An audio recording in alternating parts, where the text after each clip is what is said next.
Hello friends, चलिए आज जानते हैं एनडीपी यानी कि net domestic product and NNP net national product के बारे में। एनडीपी जानने से पहले जानना होगा कि ग्रॉस डोमेस्टिक प्रोडक्ट क्या है। ग्रॉस डोमेस्टिक प्रोडक्ट मैंने पहले भी डिस्कस किया है कि किसी एक कंट्री का विद इन द टेरिटरी जितना सारा final goods and services produce हो रहा है, इन सारी फाइनल गुड्स एंड सर्विसेज के वैल्यू को जीडीपी कहा जाता है।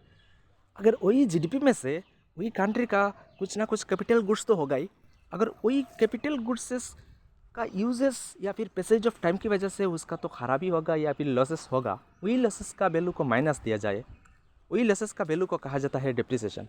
अगर वही लॉसेस का वैल्यू को माइनस दिया जाए जीडीपी में से, तो रिमेनिंग जितना सारा फाइनल गुड्स एंड सर्विसेज रहता है, इनको कहा जाता है एनडीपी यानी कि net domestic product. For example, किसी एक कंट्री का जीडीपी था 100 रुपीज़ और कैपिटल लॉसेस हो गया है कि 20 रुपीज़।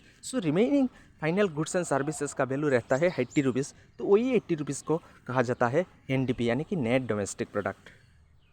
फिर चलते हैं कि एनएनपी के बारे में।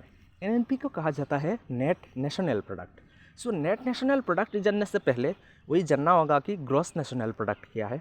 ग्रॉस नेशनल प्रोडक्ट मैंने पहले भी डिस्कस किया है, फिर भी बता रहा हूँ।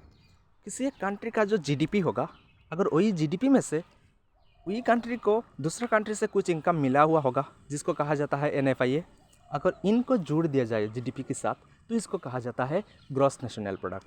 फॉर एग्जांपल, जीडीपी था 100 रुपीज़ और दूसरा कंट्री से मिला हुआ इनकम मान लिया है कि 10 रुपीज़, जिसको कहा जाता है एनएफआईए। तो total final goods and services हो गया है कि 110 रुपीज़, तो वही 110 रुपीज़ को कहा जाता है ग्रॉस नेशनल प्रोडक्ट। अगर वही ग्रॉस नेशनल प्रोडक्ट में से अगर डेप्रिसिएशन का वैल्यू को माइनस दिया जाए, तो रिमेनिंग जितना सारा फाइनल गुड्स एंड सर्विसेज का वैल्यू रहता है, इनको कहा जाता है कि नेट नेशनल प्रोडक्ट।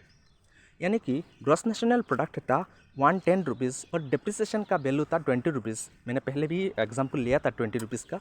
वही 20 रुपीज़ 110 रुपीज़ में से माइनस किया जाए तो रहता है कि 90 रुपीज़। तो वही 90 रुपीज़ का जो फाइनल गुड्स एंड सर्विसेज का जो वैल्यू रहता है, वही 90 रुपीज़ को कहा जाता है कि net national product. I think hope you get it. अगर जीडीपी में से डिप्रिसिएशन का वैल्यू को माइनस दिया जाए तो इसको कहते हैं नेट डोमेस्टिक प्रोडक्ट। अगर जीएनपी में से डिप्रिसिएशन का वैल्यू को माइनस दिया जाए तो इसको कहते हैं net national product. Hope I think you get it. Thank you.